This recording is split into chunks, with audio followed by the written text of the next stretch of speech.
their work.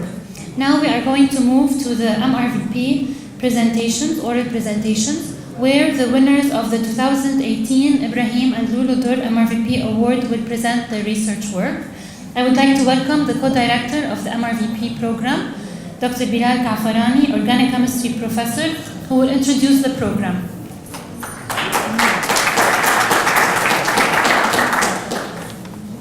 Thank you, Pamela. So we're going to start this session by recognizing two distinguished, at that time they were undergraduate students, now they are Med 1 students, who have done outstanding research in the Medical Research Volunteer Program, MRVP. In MRVP, AUB undergraduate students are matched to work on medical research projects with researchers from the AUB Faculty of Medicine on a volunteer basis. The MRVP was founded in May 2014 after a 2-year dormant phase. The MRVP is currently under the umbrella of the Clinical Research Institute, CRI. Dr. Hani Tamim and myself serve as co-directors of the MRVP. In the last 5 years, MRVP has grown so fast. To give you some numbers, 601 undergraduate students have worked with 89 researchers from the UB Faculty of Medicine on 273 projects. Some of these students have already co-authored publications in prestigious medical journals. The Ibrahim and Loulu Durr Endowed MRVP Awards were established in May 2015. The late Professor Ibrahim Durr was the chairman of the Department of Biochemistry at the AUB Faculty of Medicine for many years. It is my distinct pleasure to introduce the speakers of the 2018 Ibrahim and Loulu Durr Endowed MRVP Awards. The first speaker, Ms. Lara Chaaban. Lara was majoring in nutrition and dietetics last year, but she is currently now Med 1 student. She worked on an MRVP project with Dr. Ahmed Fawzi Al-Yazbi, who's sitting in the back, in the Department of Pharmacology and Toxicology. Lara, the floor is yours.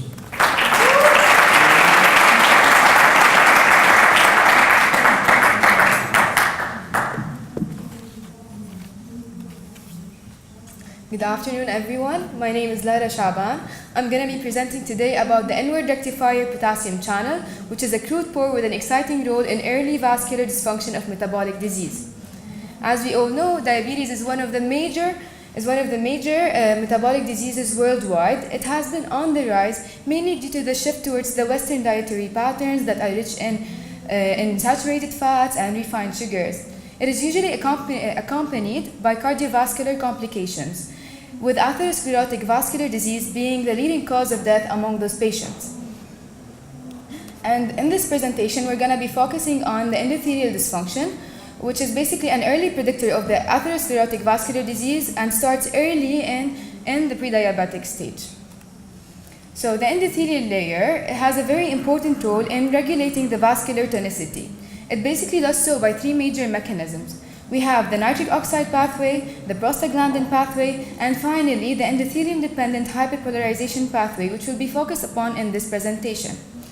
The endothelium-dependent hyperpolarization pathway was thought to be changed in vascular pathologies. However, it is still not yet very well understood. So basically, first we have a calcium spike in the endothelium, which triggers the opening of calcium-activated potassium channels, the SK and the IK channels. This hyperpolarization and the increase in the extracellular potassium concentration will lead to the opening of the inward rectifier potassium channel in the vascular smooth muscles, leading to hyperpolarization and relaxation of the vascular smooth muscle and hence the relaxation of the vessel.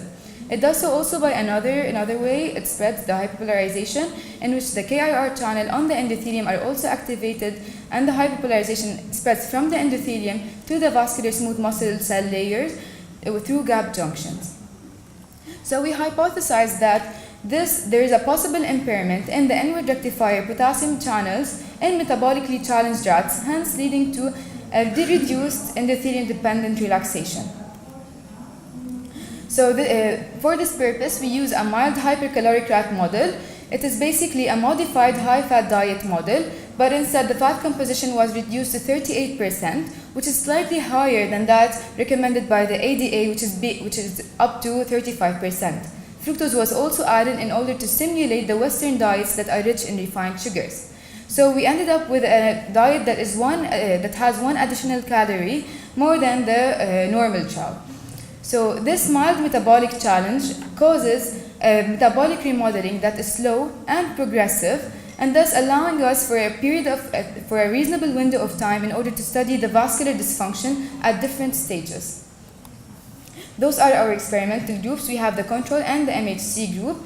They were fed for 12 weeks and then they were sacrificed, and the thoracic aorta was obtained and studied. So after the 12-week period, the body weight, the two groups gained weight in a similar manner, hence precluding the interference of obesity, and the plasma glucose levels showed no significant difference in both groups, also precluding the interference from hyperglycemia. The methods used are the myobath and the Western blot. The myobath is a technique used in order to measure the contractility and the vascular tension of the aorta in response to different vasoactive agents. And the Western blot was used in order to measure the KIR channel expression. So as we can see here in the second graph, in the aortic rings from the control group represented in the black, the acetylcholine basically produces a progressive relaxation that reaches around a maximum of about 75% in the initial phenylephrine tone. However, in the aortic rings from the MHC fed rats, acetylcholine only reduced the tone to about 25 to 50%. And we can also see that the aortic rings from the control and the MHC fed rats responded similarly to the exogenous NO donor, hence suggesting that the observed defect is in the endothelial layer and not in the vascular smooth muscles. When we look deeper into the IK, the SK, and the KIR channels, upon adding an inhibitor for the SK and the IK channel, as expected, the acetylcholine-mediated relaxation decreases when the SK and the IK and the KIR channel is inhibited in the control group, suggesting that those three channels are important and contribute to the acetylcholine-mediated relaxation. However, in the MHC group, when we added SK and the IK channel blockers, they produce an effect at low acetylcholine concentrations, which points out that the SK and the IK channels are still functional in the MHC rats. Whereas, when we added a KIR channel inhibitor, it failed to produce any modification in the MHC rats, suggesting that the defect is actually in the KIR channel. To confirm this, we used an approach that was previously used in a previous study, which basically involves a non-endothelium triggered hyperpolarization, which was induced by an application of a K-ATP channel opener, which is diazoxide, which showed basically that functional KIR channel was able to amplify the hyperpolarization and maintain the vasodilation and produce a sustained vasodilation, which could be reduced if the KIR channel expression was low. And this was actually the case in the MHC rats, where the diazoxide effect was greatly reduced in the MHC rats, and the Western blots also confirmed the low expression of the KIR channel. Hence, we conclude that the KIR channels and the endothelium-dependent hyperpolarization are the first to be impaired, are the earliest changes occurring in the endothelium and of metabolically challenged rats. And I want to say a special thanks to Dr. Yazdi for giving me this opportunity to work with him in the lab, and of course the MRVP committee for granting me this award, and of course Ms. Rana Alauddin, who helped me throughout the project. Thank you very much.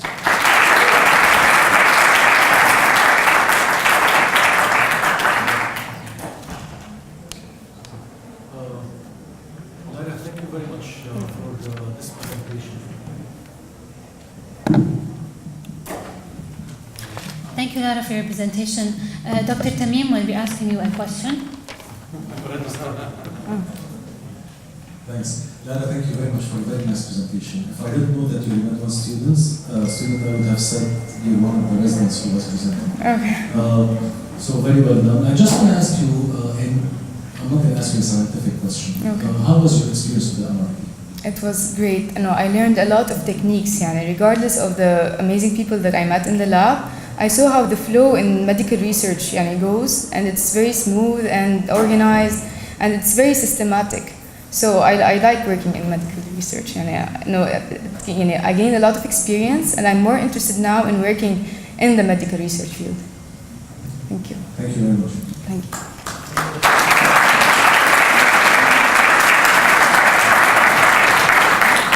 Okay, the second speaker, who is also a winner of the 2018 MRVP Durr Award, Ibrahim and Loulu Durr Award, is Mr. Bashar Hassan. Bashar was a biology student last year and is now also Med 1 student. Bashar worked with Dr. Iman Sbaiti in the surgery department. Bashar, the floor is yours.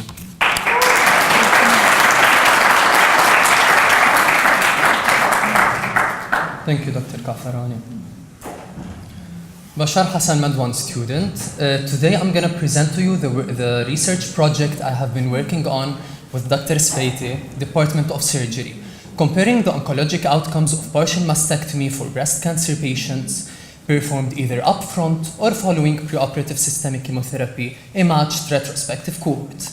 Neoadjuvant chemotherapy has been practiced for the last 2 decades to treat locally advanced breast cancer. However, there are still ongoing debates regarding surgery after neoadjuvant chemotherapy. Neoadjuvant chemotherapy is being used for inoperable disease to become operable and operable stage 2 and 3 breast cancer to shrink this large primary tumor, thereby making patients eligible for breast conservation surgery rather than total mastectomy. 80% of primary tumors clinically respond to neoadjuvant chemotherapy, allowing smaller volume of surgical resection directed only at the residual nidus rather than the initial tumor. This is possible when chemotherapy shrinks this original primary tumor into a solitary nidus with a concentric pattern rather than Swiss cheese appearance. Literature reports a very wide range of patients who have successfully undergone breast conservation surgery as opposed to mastectomy after neoadjuvant chemotherapy, ranging from 17 to 85%. However, several studies reported unacceptably high breast tumor recurrence in up to 30% of patients who performed breast conservation surgery after neoadjuvant chemotherapy. Therefore, this approach is still debatable. Therefore, we performed our study to answer 2 questions. Is there higher incidence of positive margins when partial mastectomy is performed after neoadjuvant chemotherapy as compared to partial mastectomy performed upfront? Is there higher local recurrence in these patients?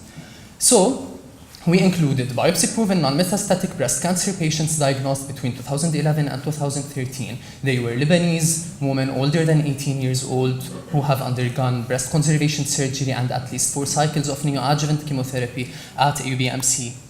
Our research design is a matched cohort where patients who underwent breast conservation surgery after neoadjuvant chemotherapy were matched to patients who underwent breast conservation surgery upfront based on the stage of disease and molecular subtype of breast cancer. The primary outcomes we looked at are the incidence of positive margins following partial mastectomy and the success of performing breast conservation surgery defined by negative margins on the initial surgical resection or on the second surgery performed for re-excision of the positive margin. The secondary outcomes are in-breast tumor recurrence at 3 years after partial mastectomy. Among 145 patients, 28 patients were matched into each arm where the group of breast conservation surgery upfront had a mean age of 49 compared to 60, which is the mean age of the neoadjuvant chemotherapy group. Most of our patients had invasive ductal carcinoma, where all of the patients who took neoadjuvant chemotherapy before surgery had this type of cancer compared to 80% of patients with upfront breast conservation surgery. Most of our patients had luminal B subtype of grade 2, of grade 3 and stage 2. 37% of patients performed MRI after neoadjuvant chemotherapy for proper evaluation of the residual disease before surgery. 70% of the group who took neoadjuvant chemotherapy before the surgery performed wire localization compared to half of the patients in the second group, where the majority of tumors, however, required only 1 wire. Most of our patients performed sentinel lymph node biopsy in equal percentages, i.e. 80% versus 70%, where 40% of the group who performed upfront breast conservation surgery had positive axillary lymph nodes compared to only 30% of the second group. However, these results were not statistically significant. Adjuvant therapy was given to both cohorts. However, adjuvant chemotherapy was given to 93% of the patients who underwent upfront breast conservation surgery. Positive margins were seen in only one patient from the upfront breast conservation surgery group compared to 2 patients from the other group. The results were not statistically significant. Positive margins were re-excised, however, then the margins were negative. Therefore, conservation surgery was successful and no mastectomy was required. Positive recurrence was seen in 2 patients from the upfront breast conservation group compared to 6 patients from the other group.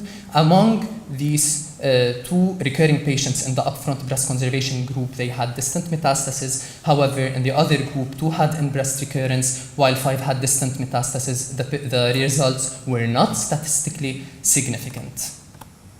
In a meta-analysis comprising 8 studies and 1,600 patients that compared local recurrence after neoadjuvant chemotherapy in 2 groups, breast conservation surgery and mastectomy, showed that breast conservation surgery is favorable compared to mastectomy regarding 5-year overall survival rates. However, there was no statistical significance between the 2 groups regarding recurrence rates and 5-year local recurrence-free survival rates.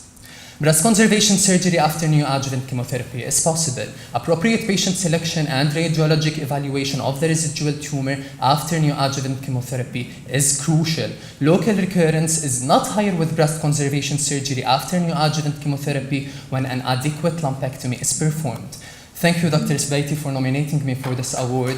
Thank you, MRVP, for choosing me, and Lara, of course. We thank you for your attention.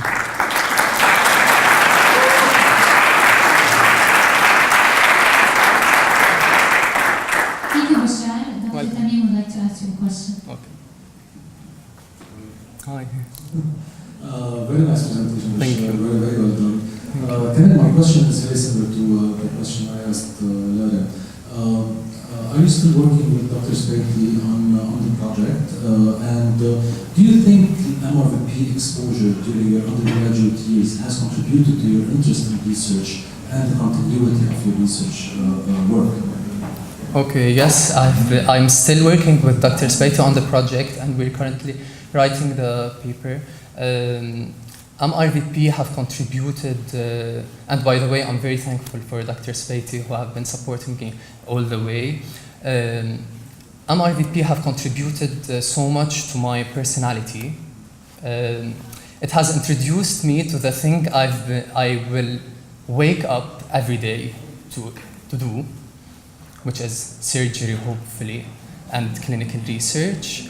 And it's guided me, and it has guided me to my path. Thank you.